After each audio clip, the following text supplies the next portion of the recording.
Ethanol blending শুরু হওয়ার পর থেকেই বেশ কিছু কোম্পানি বাজারে কিছু অ্যাডিটিভ নিয়ে এসছে, ইথানল প্রোটেক্টর, ইঞ্জিন শিল্ড বা ফুয়েল সিস্টেম ক্লিনার, এরকম নানা রকম নাম নিয়ে।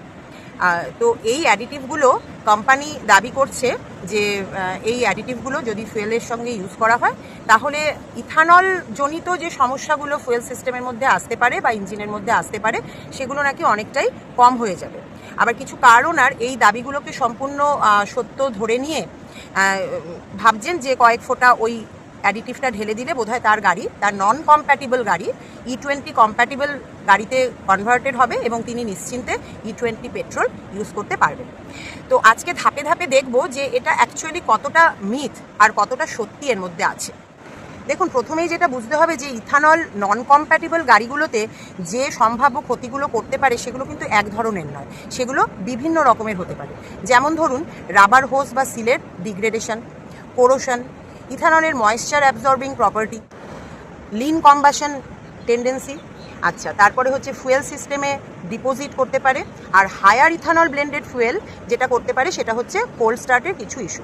এবার এতগুলো লম্বা লিস্ট আপনার ক্ষতির, মানে নন কমপ্লায়েন্সির, তো সেগুলোকে কি একটা কোনো কেমিক্যাল এই সবগুলোকে পাল্টাতে পারে? এই দাবিটাই তো প্রথমে প্রশ্নের মুখে পড়ে যাচ্ছে। তাহলে এই অ্যাডিটিভগুলো কি কিছুই করতে পারে না?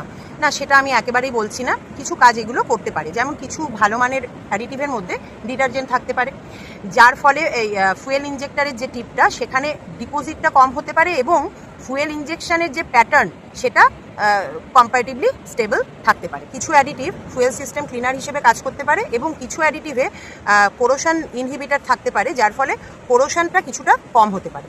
আবার কিছু অ্যাডিটিভ ফুয়েল স্টেবিলাইজার হিসেবে কাজ করতে পারে, ফলে যেসব গাড়ি ধরুন বহুদিন ধরে দাঁড়িয়ে থাকে তো সেই গাড়িগুলোর ক্ষেত্রে ফুয়েলের ডিগ্রেডেশনটা কম হতে পারে।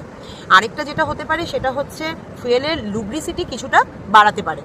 হ্যাঁ, এখানেই কিন্তু এদের মানে কাজের সীমাটা শেষ হয়ে যাচ্ছে এবং এখান থেকেই কিন্তু শুরু হচ্ছে লিমিটেশনসগুলো। তো তাহলে লিমিটেশনসগুলো কি, মানে এই ফুয়েল অ্যাডিটিভগুলো কি করতে পারবে না? দেখুন, আপনার গাড়ি যদি E20 নন কম্প্যাটিবল হয় তাহলে তার যে রাবার হোস, সিল, তারপরে ফুয়েল পাম্পের যে মেটেরিয়াল, সেগুলোকে কি এই অ্যাডিটিভগুলো চেঞ্জ করতে পারবে? কোনো মতেই নয়। তো সুতরাং এখানেই একটা প্রশ্ন চলে আসছে, তাহলে এইগুলোর ডিগ্রেডেশন পুরোপুরি বন্ধ হওয়া থেকে আমি কিভাবে বাঁচবো এই অ্যাডিটিভটা ইউজ করে? আর যেটা করতে পারে না সেটা হচ্ছে ইথানল মলিকিউলের হাইগ্রোস্কোপিক প্রপার্টি। ইথানল কিন্তু ময়েশ্চার অ্যাবজর্ব করে, ইথানলের প্রপার্টিটাই হচ্ছে হাইগ্রোস্কোপিক। তো এই ইথানলের যে কেমিক্যাল প্রপার্টি সেটাকে কিন্তু কোনো অ্যাডিটিভ চেঞ্জ করতে পারবে না। ইথানল কিন্তু ময়েশ্চার অ্যাবজর্ব করবেই, অর্থাৎ ইথানলের যে ময়েশ্চার অ্যাবজর্বিং প্রপার্টি সেটাও বজায় থেকে যাবে এবং তার ফলে যে সম্ভাব্য ড্যামেজেসগুলো সেগুলো হতে থাকবে। হয়তো অ্যাডিটিভের ফলে সেই ড্যামেজগুলোকে কিছুটা প্রিভেন্ট করা যাবে কিছুদিন পর্যন্ত, বা কিছুটা তার এক্সটেন্ট কম হতে পারে, কিন্তু পুরোপুরি বন্ধ কিন্তু করা যাবে না। এবারে তাহলে ভাবুন যে যদি একটা 500 বা 1000 টাকার অ্যাডিটিভ ঢেলে দিলেই সব সমস্যার সমাধান হয়ে যেত, তাহলে কি কার কোম্পানিগুলো সম্পূর্ণভাবে ফুয়েল সিস্টেমের সমস্ত রাবার হোস, সিল, গ্যাসকেট ইত্যাদি চেঞ্জ করা, ইঞ্জেক্টর ক্যালিব্রেশন, ইসিউ টিউনিং, এইগুলোকে সমস্ত চেঞ্জ করে E20 কমপ্লায়েন্ট গাড়ি বানাতো, নাকি ওটাকেই রেকমেন্ড করতো? হয়তো সেই কার কোম্পানিগুলোই কোনো একটা অ্যাডিটিভ তৈরি করে দিল আপনার জন্য। মারুতি ধরুন একটা অ্যাডিটিভ তৈরি করে দিল যে মারুতির সমস্ত নন কমপ্লায়েন্ট গাড়িতে এই অ্যাডিটিভটা ইউজ করলে আর কোনো সমস্যা হবে না। এইগুলোই তো হতো, তাই না? মানে এটার তো কোনো প্রয়োজন ছিল না যে নতুন করে E20 কম্প্যাটিবল গাড়ি তৈরি করা। আবার অনেক কারণ আর ভাবেন, ধরুন অ্যাডিটিভের ইয়েতে লেখা রয়েছে যে কিভাবে ইউজ করবেন, সেটাতে লেখা রয়েছে যে 10 লিটার ফিউলের সঙ্গে ধরুন 1 ml এরকম একটা দেওয়া আছে। তো তিনি ভাবলেন যে 1 ml এর জায়গায় আমি 2 ml দিয়ে দিই বা 5 ml দিয়ে দিই, তাহলে আরও ভালো কাজ হবে। এটাতে কিন্তু ভালো কাজ হওয়ার থেকে ক্ষতি হতে পারে বেশি। কারণ কি, অতিরিক্ত অ্যাডিটিভ, এই অ্যাডিটিভগুলো তো কি, এগুলো অ্যাকচুয়ালি এক একটা কেমিক্যাল। তো অতিরিক্ত অ্যাডিটিভ কিন্তু ফুয়েলের কেমিস্ট্রিটাকেই নষ্ট করে দিতে পারে। হ্যাঁ, তো এটা একটা সমস্যা হতে পারে। আবার কিছু অ্যাডিটিভ অতিরিক্ত ইউজ করলে, মানে রেকমেন্ডেড ডোজের থেকে বেশি ইউজ করলে কম্বাশন চেম্বার কিংবা স্পার্ক প্লাগের মধ্যে আনওয়ান্টেড কিছু রেসিডিউ কিন্তু তৈরি হতে পারে। তো তার মানে কনক্লুশনটা কী দাঁড়ালো, যে ভালো মানের কিছু অ্যাডিটিভ আপনার ফুয়েল সিস্টেম ক্লিনার হিসেবে কাজ করতে পারে, কোরোশন কিছুটা প্রিভেন্ট করতে পারে এবং ফুয়েলের স্টেবিলিটি কিছুটা বাড়াতে পারে, কিন্তু কোনো অ্যাডিটিভই কিন্তু আপনার নন কমপ্লায়েন্ট মানে নন E20 কমপ্লায়েন্ট গাড়িকে E20 কম্প্যাটিবল করতে পারে না, কিংবা আপনার E20 কম্প্যাটিবল গাড়িকে ফ্লেক্স ফুয়েল ভেহিকেলে কনভার্ট করতে পারে না। কারণ কোনো অ্যাডিটিভেরই সেই ক্ষমতা নেই যে গাড়ির মধ্যে যে বিভিন্ন রাবার পার্টস রয়েছে এবং অন্যান্য পার্টস রয়েছে যেগুলো কিনা ইথানল থেকে ড্যামেজ হতে পারে সেগুলোকে চেঞ্জ করে দেবে।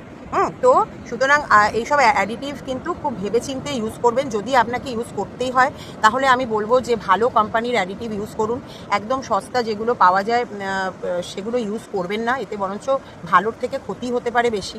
আর তাছাড়া যখন অ্যাডিটিভটা ইউজ করবেন না তখন দেখে নেবেন সব অ্যাডিটিভ কিন্তু সব ধরনের গাড়ির জন্য রেকমেন্ডেডও নয়। হ্যাঁ, পেট্রোলের জন্য আলাদা অ্যাডিটিভ থাকে, ডিজেলের জন্য আলাদা অ্যাডিটিভ থাকে, ডাইরেক্ট ইঞ্জেকশন ইঞ্জিনের জন্য আলাদা অ্যাডিটিভ থাকে। তো এগুলো কিন্তু একটু দেখে নেবেন আপনার গাড়ির স্পেসিফিকেশনের সঙ্গে ওই অ্যাডিটিভে দেওয়া যে স্পেসিফিকেশন রয়েছে সেটা মিলছে কিনা, তবেই সেটা ইউজ করবেন। আর সবথেকে বড় কথা, রেকমেন্ডেড ডোজটাই ইউজ করবেন। যদি 10 লিটার ফিউয়েলের সঙ্গে 1 ml মেশাতে বলে তো সেটাই করবেন, সেই জায়গায় 2 ml বা 5 ml দিয়ে দেবেন না। দেখুন, ডক্টর যখন আমাদের কোনো মেডিসিন প্রেসক্রাইব করেন, ধরুন তিনি বললেন দিনে 2টো করে ট্যাবলেট খেতে হবে, আপনি যদি 4টে করে খেয়ে নেন তাহলে কি কোনো ভালো কাজ হবে? উল্টে আপনার আরও বেশি সাইড এফেক্ট হবে। তো সুতরাং সেটা মাথায় রাখবেন যে অ্যাডিটিভকে একটা মেডিসিন হিসেবে আপনি ইউজ করতে পারেন, হয়তো ক্ষতিগুলোকে কিছুটা কম করা গেল, কিন্তু সম্পূর্ণভাবে আপনার নন কমপ্লায়েন্ট গাড়ি কিন্তু E20 কম্প্যাটিবল হয়ে যাবে না। তো আমি এই ভিডিওটা এই কারণেই করলাম যে এখন মানে ইন্টারনেট খুললেই, সোশ্যাল মিডিয়া খুললেই এইসব অ্যাডিটিভের একদম জয় জয়কার হচ্ছে। মানে বিভিন্ন রকমের অ্যাডিটিভ নিয়ে বিভিন্ন চর্চা চলছে, বিভিন্ন বড় বড় কার রিলেটেড চ্যানেলও কিছু অ্যাডিটিভকে রেকমেন্ড করছে। তো আমার মনে হয় এগুলো একটু এর মধ্যে একটুখানি নিজের রিসার্চ করা দরকার এবং চোখ বন্ধ করে কাউকেই ভরসা করা উচিত নয়। আজকালকার দিনে মার্কেটিং গিমিক কিন্তু একটা বড় রোল প্লে করে এবং স্পন্সরশিপ ইত্যাদি। তো যাই হোক, আমি কাউকেই খারাপ বা ভালো বলতে চাই না, আমি এখানে আপনাদের সামনে একদম ট্রুথ এবং মিথ যেগুলো রয়েছে সেগুলোই তুলে ধরার চেষ্টা করলাম। যদি ভিডিওটা আপনাদের ভালো লাগে তাহলে অবশ্যই লাইক করবেন, চ্যানেলটাকে সাবস্ক্রাইব করবেন, ভিডিওটা শেয়ার করবেন। আবার দেখা হবে আপনাদের সঙ্গে নেক্সট ভিডিওতে। টাটা।